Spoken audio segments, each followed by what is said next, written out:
Buen día, mi nombre es Miguel y les voy a hablar sobre la vejez y la perspectiva del ciclo vital. Para esto me voy a apoyar en un capítulo escrito por Feliciano Villar titulado El enfoque del ciclo vital. La vejez es una característica cultural y se integra como una etapa de la vida. Esta se puede identificar por algún rasgo acorde con cada cultura, como podría ser la edad, aspecto físico, capacidad intelectual o algún rol social. Ahora bien, para poderlo investigar, se ha generado un enfoque o perspectiva del ciclo vital, que más que una teoría es una visión amplia de cómo se puede estar abordando el envejecimiento. Para esto, vamos a estar describiendo algunos estudios del desarrollo tradicionales y hablar de la perspectiva del ciclo vital identificando tres principios: una visión compleja, la importancia de la cultura y la adaptación. También vamos a dar algunos ejemplos de cómo se incorporan en los diferentes estudios estos principios. Las investigaciones del desarrollo iniciales eh, buscaban conocer algunos aspectos particulares como la cognición, la emoción o la conducta, no necesariamente el desarrollo. Por ejemplo, Freud, Piaget y Vygotsky les interesaba conocer cómo se encontraban algunos de estos elementos ya en el desarrollo cuando eran lo máximo que se podía alcanzar. Como era muy complicado estudiarlo ya que se encontraban las personas adultas, lo que hicieron fue empezarlo a dividir con elementos más simples, cuando todavía no se encontraban desarrollados. De aquí que fueron estudiando los niños para conocer este elemento del desarrollo. Una característica de estos autores fue que en general investigaron el desarrollo hasta después de la adolescencia, no en otras etapas. De ahí que generalmente el desarrollo se puede considerar como simplemente un elemento de incremento. De ahí que los estudios del desarrollo tradicionales veían el desarrollo más como una U invertida.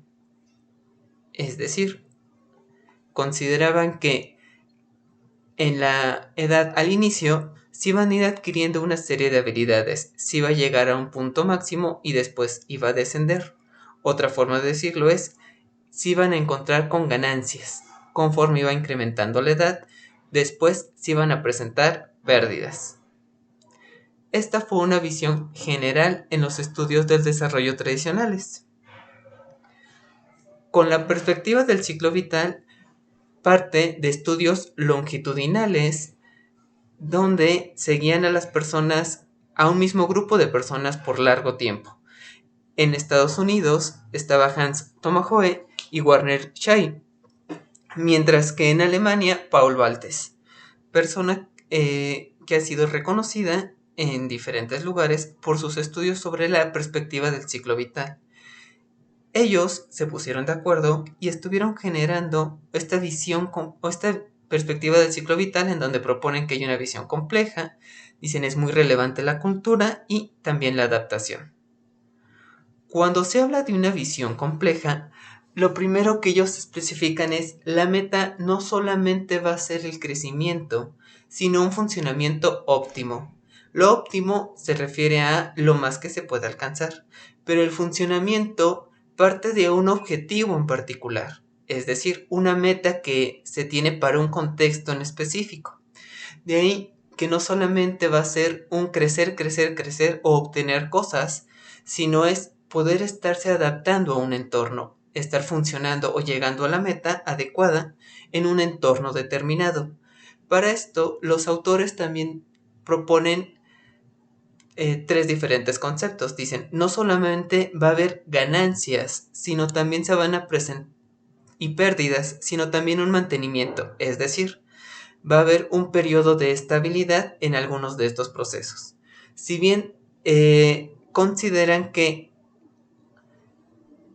a, con respecto a la edad, conforme vaya pasando de menor a mayor edad, el crecimiento va a disminuir, es decir, se va a tener menos elementos de ganancias en ese sentido. Eh, de menor a mayor edad, va a ser más relevante los procesos de mantenimiento y de pérdidas para poder lograr un desarrollo. Y en esta visión compleja, también están indicando que va a haber una variabilidad intraindividual, es decir, nosotros como individuos vamos a ser multidimensionales. Va a haber diferentes esferas en las cuales podamos obtener estas ganancias, pérdidas o bien mantenimiento. Por ejemplo, como individuos vamos a tener elementos biológicos que van a estar incrementándose, manteniendo o descendiéndose. Igual, características emocionales, características cognitivas, familiares o laborales. Cada uno de ellos va a incluir diferentes dimensiones, algunos que van a crecer, otros que van a disminuir y se van a mantener. Por ejemplo, en la parte cognitiva se va a aumentar en algo que es la pragmática, es decir, cómo se utilizan los procesos cognitivos para estar en un ambiente. Mientras que va a disminuir la mecánica, asociada principalmente con tareas nuevas o que van a requerir muchos recursos. Esta definición de pragmática y mecánica es una propuesta de Paul Walters para describir los cambios cognitivos. Además de estas diferencias que nosotros como individuos vamos a tener en diferentes esferas, también en comparación con otros individuos, es decir, interindividual, también se van a presentar diferencias. De aquí que no va a ser la población de adultos mayores homogénea, sino que va a haber diferencias. En algunos casos van a tener menos recursos, en otros más, y en otros van a tener recursos más o menos homogéneos. Por eso la visión es compleja. Va a haber tanto una variación individual o intraindividual como interindividual. La importancia de la cultura. Nosotros somos seres biológicos, no es algo que los autores nieguen, es decir, venimos de un ser vivo y tenemos ciertas características genéticas que nos permiten ser más inteligentes o bien mejorar o resistir mejor ciertas características del ambiente. A nivel celular igual tenemos tejidos, órganos, sistemas y un cuerpo que va a estar cambiando conforme nos vamos desarrollando. Pero no solo somos seres biológicos, también somos seres culturales, es decir, nosotros tenemos como una capacidad de razonamiento que nos permitió distanciarnos del tiempo presente. Además, también tenemos la herencia de las generaciones pasadas. En ese sentido, la cultura nos ha permitido tener una mejor salud y una mejor expectativa de vida. Esto cambiando elementos de la tecnología, como podrían ser las gafas o las computadoras que nos permiten realizar muchas actividades utilizando menos esfuerzo físico. Hay también un cambio cultural generado por las instituciones que han permitido una protección social a más personas. Dentro de la cultura se generan tareas evolutivas. Las tareas evolutivas pueden ser como algunos guiones que nos estaría diciendo qué es lo que tenemos que hacer. En este sentido, pueden ser descriptivas porque nos estarían explicando qué es lo que pasa en nuestro entorno, pero también pueden ser prescriptivas cuando nosotros asumimos que lo que en teoría deberíamos de estar haciendo a cierta edad, como podría ser estudiar una carrera, conseguir un trabajo, tener una pareja, hijos o nietos, es algo que es lo que tendríamos que hacer. Si bien esta parte prescriptiva se puede romper, en ocasiones también asumimos este rol o esta tarea. Dentro de los teóricos de la parte de la cultura está Erikson y Javier Hurtz.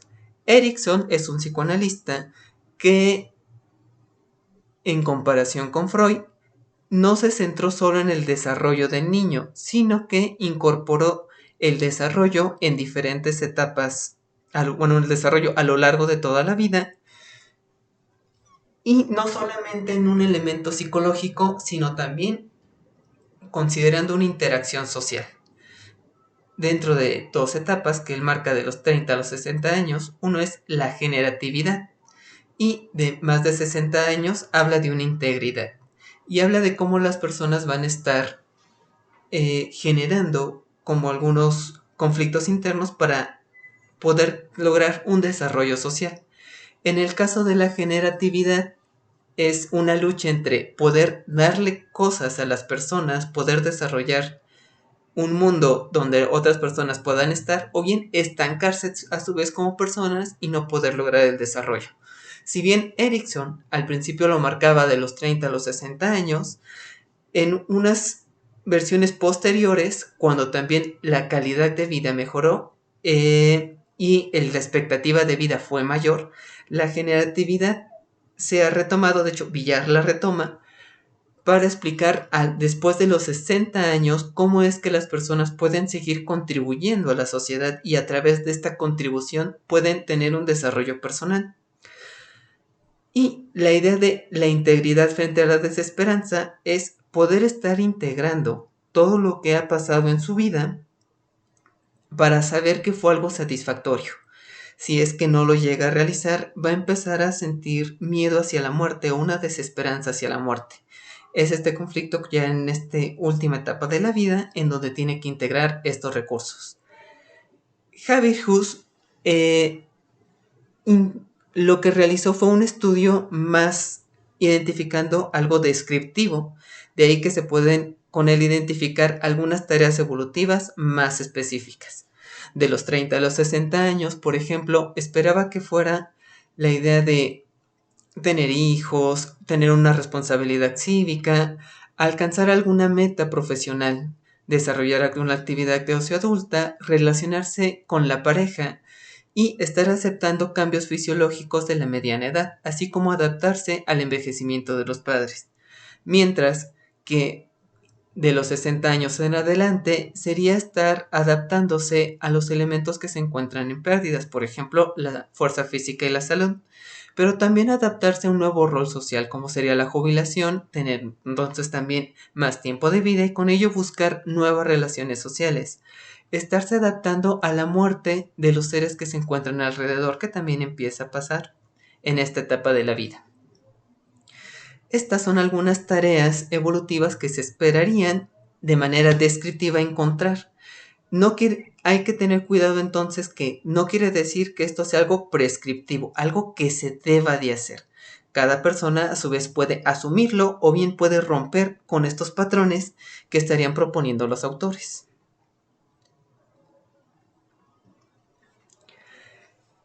Para poder estar identificando cómo la cultura estaba influyendo en el envejecimiento, los autores intentaron agrupar la variedad de elementos que lo modifican en tres conceptos. Uno que es normativos por edad, por historia o no normativos. Los normativos por edad se refiere a aquellos cambios que se espera que pasen en la mayoría de las personas a determinada edad. No quiere decir que a todos, bueno, hago énfasis en la mayoría, es lo que se espera. En ese sentido, los cambios que se esperan por edad pueden ser biológicos, como podrían ser cambios en la piel, en la vista, en la audición, cambios cognitivos en la parte hormonal, en el sistema inmune o en la constitución del músculo y los huesos. Estos se esperarían que fueran en declive considerando cierta edad. Pero no solamente se refiere a los normativos por edad en un sentido biológico, sino también psicológico o social. Y incluye en diferentes etapas. Por ejemplo, en el caso de los adultos mayores, pensando en un cambio normativo por edad, se esperaría la jubilación, si bien se espera que cuando alguien tiene más de 60 años, 65 años o 70 años pueda jubilarse. Esto no quiere decir que se presente en todas las edades. E igual, se espera que los niños de 6 años o de 6 a 12 años se encuentren en la escuela. Eso sería algo esperado y algo normativo, es decir, generalmente es lo que pasa en la mayoría de los casos, aunque no siempre se presenta. Normativo por historia hace referencia a aquellos cambios que afectan a una generación, es decir, cambios históricos que de alguna forma tienen un impacto en algún elemento, ya sea biológico, psicológico o social.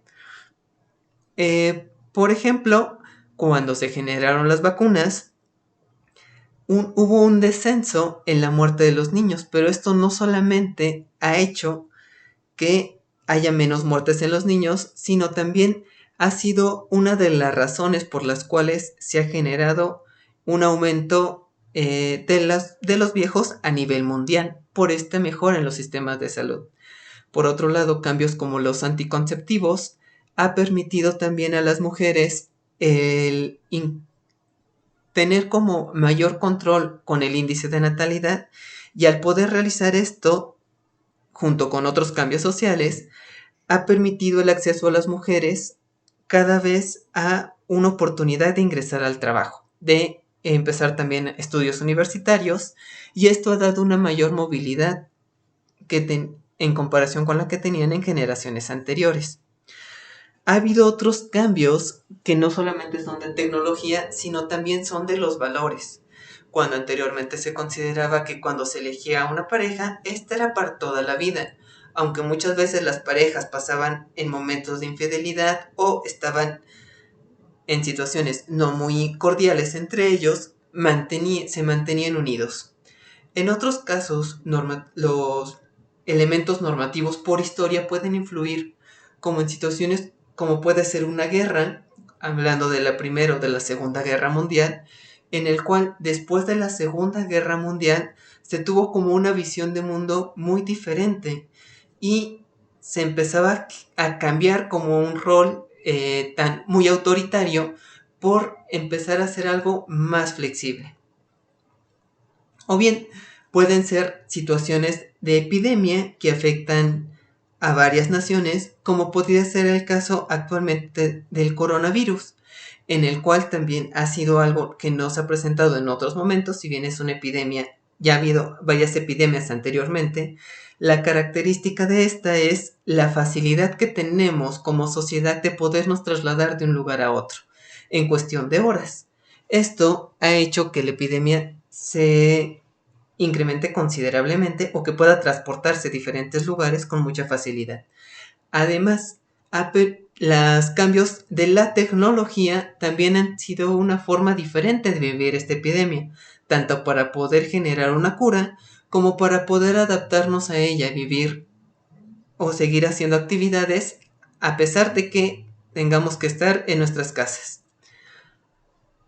Por último, las características no normativas se refiere a elementos particulares que ya no le va presentando ni a una generación ni a un grupo de edad, sino que le pasa a individuos particulares.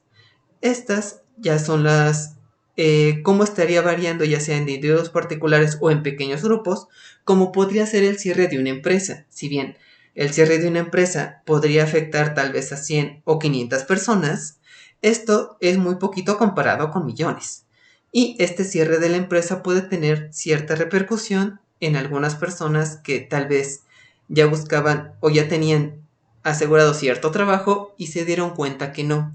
En algunas otras situaciones, pues podría ser que reprobaran o bien un divorcio y cómo afectó este divorcio a la persona. La muerte de los padres o la muerte de los hijos, que no son características muy frecuentes, pero llegan a pasar, o accidentes graves que pueden repercutir en una persona como los elementos que puede estar alcanzando. De ahí que identificaron como diferentes factores, o los factores biológicos, psicológicos y sociales, pero los agruparon en normativos por edad, por historia o no normativos, para poder explicar estos cambios que ocurren durante el envejecimiento. Y el tercer punto es el principio de adaptación. Aquí nosotros podemos cambiar nuestras condiciones dentro de ciertos límites. Y generalmente, en comparación con los animales, que tarda muchas generaciones el poder llevar este proceso de adaptación, nosotros podemos extender nuestros límites con mayor facilidad. Así se pueden identificar, por ejemplo, la idea de libertad. Cuando se habla de libertad, generalmente es libertad de algo o para algo.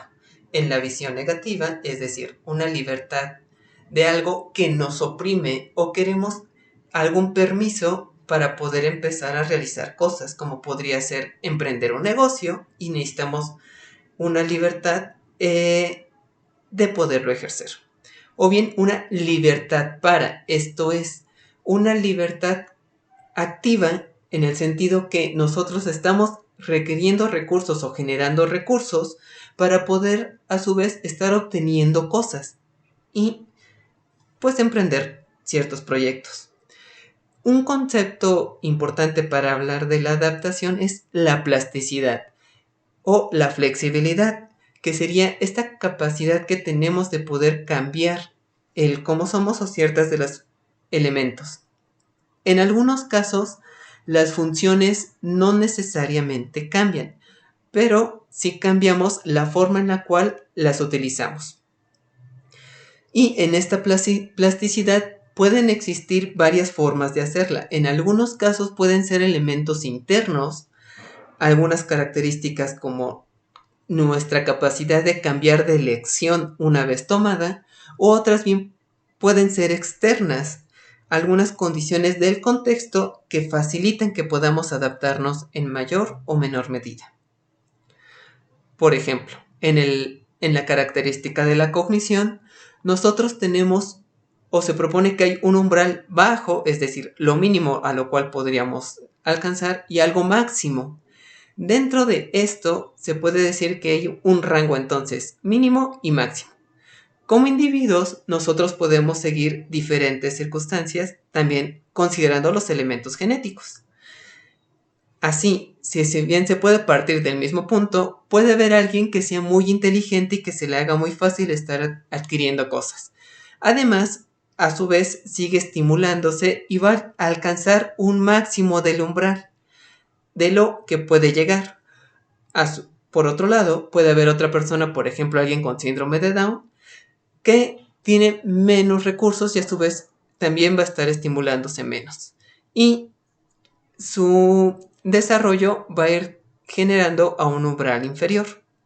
Mientras que puede haber individuos relativamente normales, como sería el caso B, que tienen un proceso de declive relativamente normal, sin mayor extensión, pero puede haber otros individuos que si bien se pueden parecer al caso B, en algún momento de su vida pueden tener un elemento de estimulación como podría ser cursar una carrera o alguna otra actividad, y esto los va a permitir incrementar su recurso un poco más, de tal manera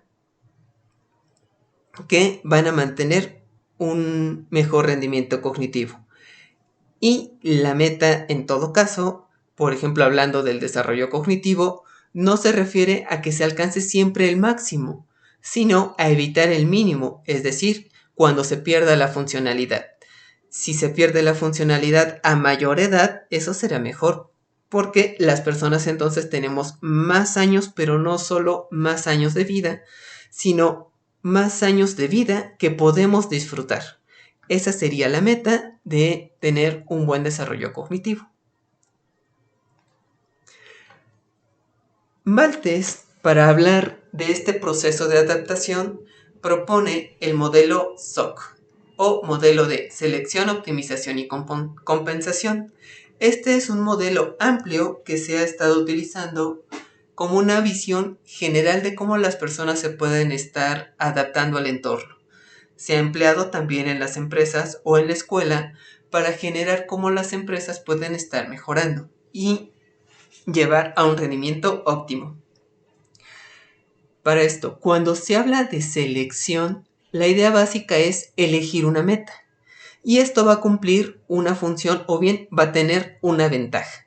Cuando se elige una meta, uno ya va especificando a qué es lo que se va a dedicar. Entonces, va eliminando muchas otras alternativas que pueden requerir recursos y en ocasiones dispersan la energía o dispersan los recursos y esto hace más difícil llegar a algo. En ese sentido también va dando direccionalidad, va indicando hacia dónde nosotros nos podemos mover. Se puede generar una división en estos procesos de selección. Una es una selección electiva y la otra selección basada en pérdidas. La elección electiva, nosotros tenemos una serie de opciones y vamos jerarquizando cuál de esas opciones es más relevante. Es como si fuéramos a elegir un trabajo y dijéramos, muy bien, yo quiero este trabajo, pero tengo varias opciones para poder empezar a trabajar en él, con base en algún criterio propio, como podría ser, a ver, en cuál me va a dar más dinero, a cuál le voy a dedicar menos tiempo o cuál va a lograr desarrollar más mis habilidades. Uno puede estar identificando cuál sería su mejor opción del trabajo. La función de esto es que va dando una organización de las opciones y va dando una estructura a lo largo del tiempo. Uno va identificando qué es lo que desea, entonces puede estar diciendo, bueno, en este momento tal vez quiero dinero, en este momento lo que yo necesito es tiempo, y no mucho dinero, o bien lo que yo necesito ya no es dinero y el tiempo es relativamente libre, lo que necesito es un desarrollo personal. Entonces, a través de esto uno va generando un plan a largo plazo de lo que desean. Por otro lado, puede ser una selección basada a pérdidas. Esto es, nosotros ya no tenemos como el abanico de opciones, sino nosotros queríamos estudiar cierta actividad, pero por alguna circunstancia tuvimos algunas pérdidas y ya no podremos alcanzarlas. Entonces hay que reestructurar y decir, bueno, yo quería tal vez estudiar muchas cosas, como podría ser una carrera, una maestría, un doctorado, un postdoctorado, y quería viajar mucho, pero se presentó un evento como tal vez me enamoré y tuve un hijo. Entonces tuve que cambiar mis objetivos, los tuve que reestructurar y reformular y decir, a ver, creo que mis objetivos anteriormente estaban basados en el desarrollo personal. Ahora ya no buscaría tanto un desarrollo personal, sino busco un desarrollo familiar. Y reestructuro mi jerarquía de objetivos y gestiono los objetivos bloqueados. Si bien ya no lograré desarrollarme tanto personalmente en un área laboral porque necesito más tiempo, entonces ya este tiempo ya es un recurso que ya no tengo y que quiero dedicar más a el objetivo de generar una familia. De esta forma se van generando también adaptaciones en pérdidas. Con estas pérdidas pueden presentarse también en diferentes momentos, por ejemplo, en algún accidente vascular o en algún traumatismo o en algún choque que haya generado algún traumatismo craneoencefálico o bien alguna lesión en las piernas o en los brazos. Cuando tenían 30 años, esto quiere decir hay que generar nuevamente una reformulación de objetivos. Muy bien, ya que está el proceso de selección, es decir, uno ya identificó una meta o un objetivo que desea, viene el proceso de optimización. Aquí la característica está en adquirir más cosas o ir refinando o coordinando los recursos que se tiene para estar alcanzando mejor los objetivos. Es decir, una vez que nosotros elegimos, por ejemplo, un desarrollo personal en una empresa, lo que vamos a empezar a hacer es conocer más cosas de esa empresa, a ver qué habilidades son las que necesitamos e irlas afinando para poder alcanzar la meta que tenemos. Y esto lo que permite es fomentar las ganancias que ya tenemos, es decir, aumentar esta capacidad funcional y rendir mejor en una empresa. Porque también ya no vamos a estar teniendo, digamos, ya elegimos el desarrollo personal en una empresa determinada que podría ser, digamos, una empresa que se dedique exclusivamente a la parte odontológica e incluso podría ser para la parte odontológica en un área muy particular, como podría ser el colocar brackets. En este sentido, pues nos vamos a especializar en muchos conocimientos que necesitamos para colocar brackets, pero puede entonces muchas otras áreas se van dejando a un lado, aunque se va especializando en ello. Esto es, se optimiza porque se puede generar, porque ya se eligió esta meta. Y claro, puede existir también el otro proceso que es la compensación. No solamente está refinando algo, sino una vez que se perdió algo, empezar a compensar para mantener una buena funcionalidad. Aquí igual se van adquiriendo y se van refinando elementos, pero aquí la meta es sustituirlo con alguna otra característica. Por ejemplo, nosotros si bien teníamos como la meta de un desarrollo personal, pero llegó la parte de la familia, entonces vamos a sustituir algunas características de esta parte del desarrollo personal. Si bien ya no podemos especializarnos solamente en los brackets porque esto a su vez requiere tiempo, requiere recursos y también es algo riesgoso, buscaremos algo seguro y si bien podemos seguir trabajando tal vez en esta parte de especialización de brackets, pues podemos ir coordinando algunos otros recursos donde digamos, bueno, pero no solo puedo dedicarme a los brackets, tengo que buscar o diversificar algunas otras tareas para poder seguir teniendo un tiempo adecuado, tal vez ya no seré la estrella que esperaba en esta actividad, pero moderadamente puedo hacer algunas otras y seguir viviendo bien. De tal forma que contrarrestre las pérdidas que he tenido, pero siga manteniendo una capacidad funcional y pueda seguir adquiriendo un desarrollo personal combinado con un desarrollo familiar, considerando el ejemplo que se había comentado. Este modelo SOC, entonces, es una propuesta para generar un proceso de adaptación, considerando las ganancias, las pérdidas y el mantenimiento, además incorporando esta complejidad que tenemos como personas en diferentes áreas, que se puede aplicar tanto en elementos biológicos, psicológicos y sociales. Ahora, algunos ejemplos de estudio del enfoque del ciclo vital que son en la cognición, en la personalidad y en el rol social.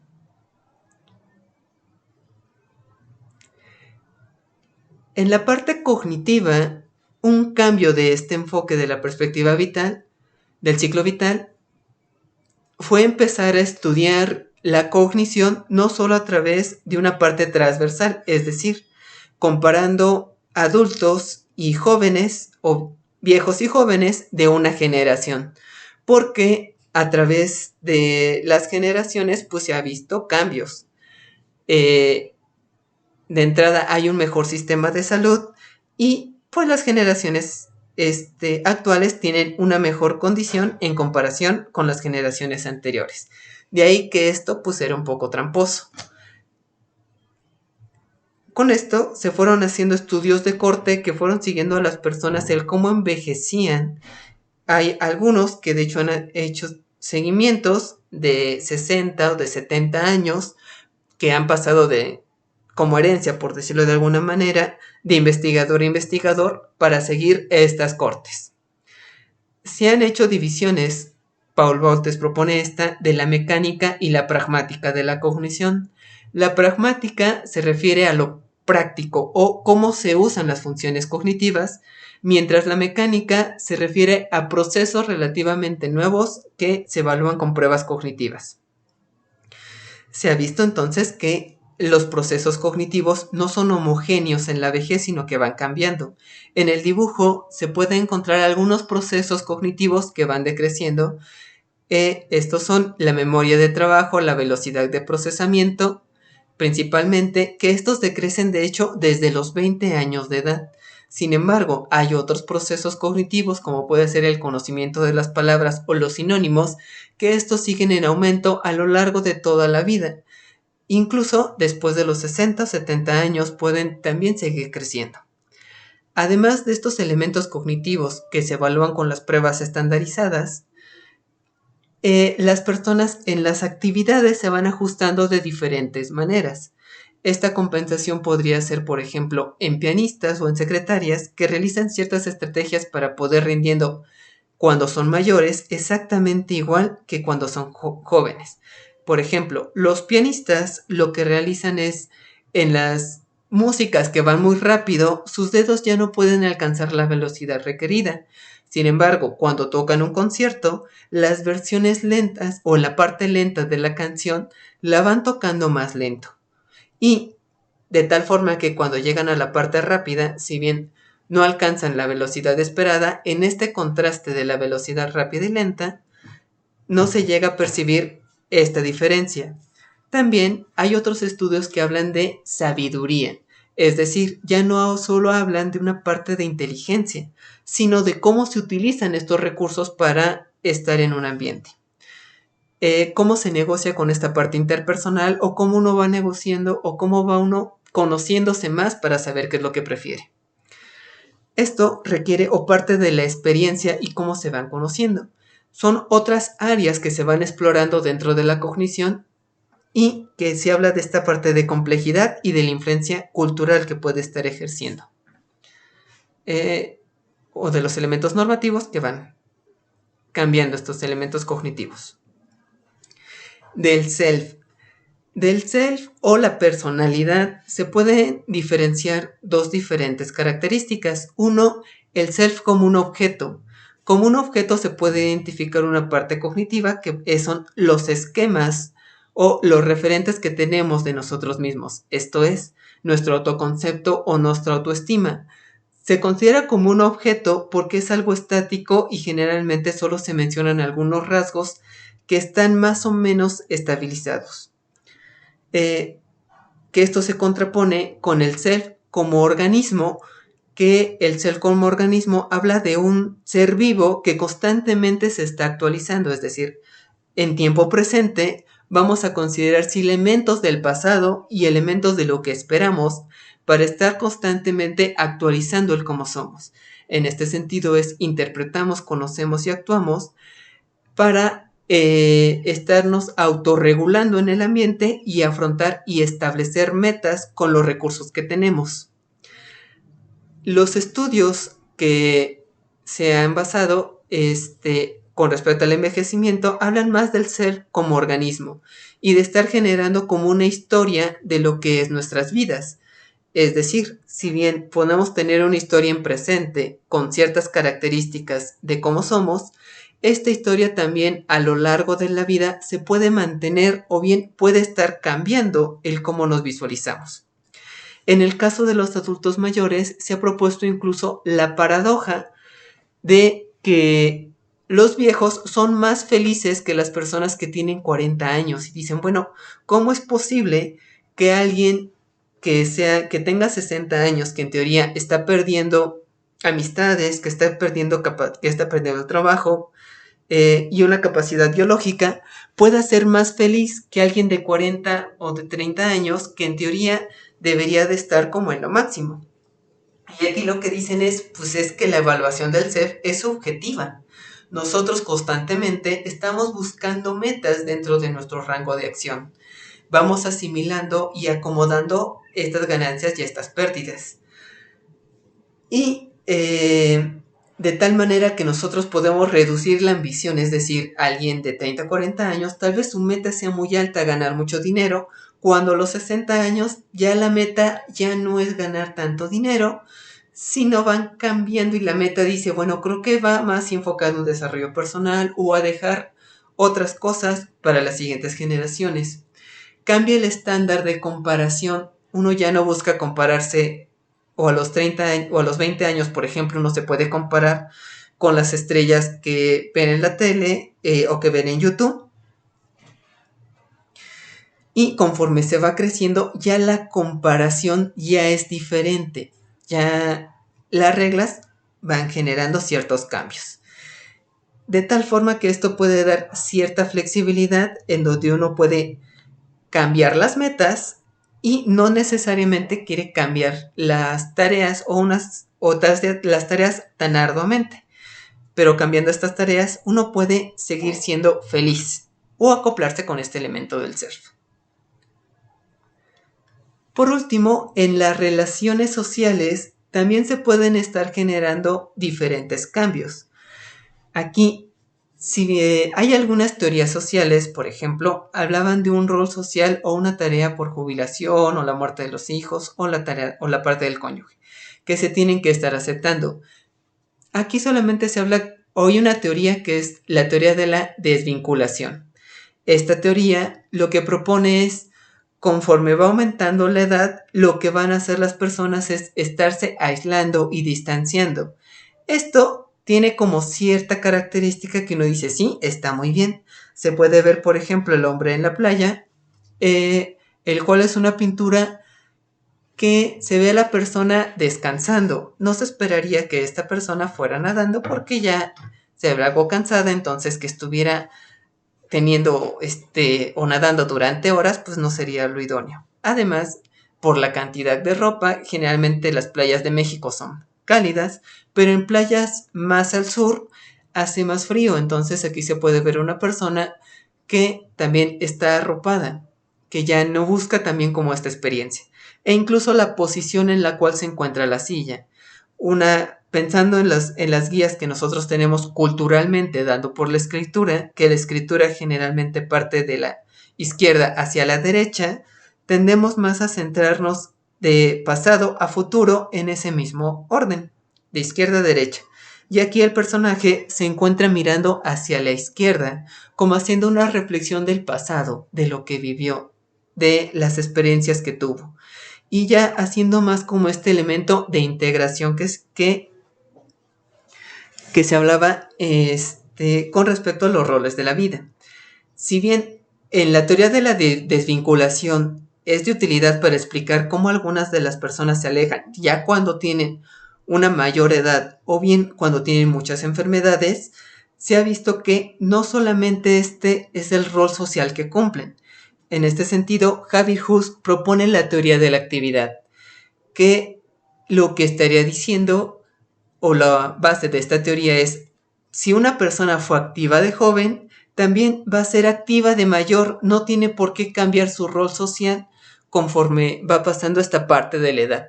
Si bien no quiere decir que lo siga con la misma intensidad, tampoco quiere decir que lo abandone por completo y puede seguir haciendo cosas como montar una motocicleta cuando ya sea mayor, porque sigue manteniendo este rol de la actividad que seguía, es decir, continúa con lo que adquirió cuando era joven.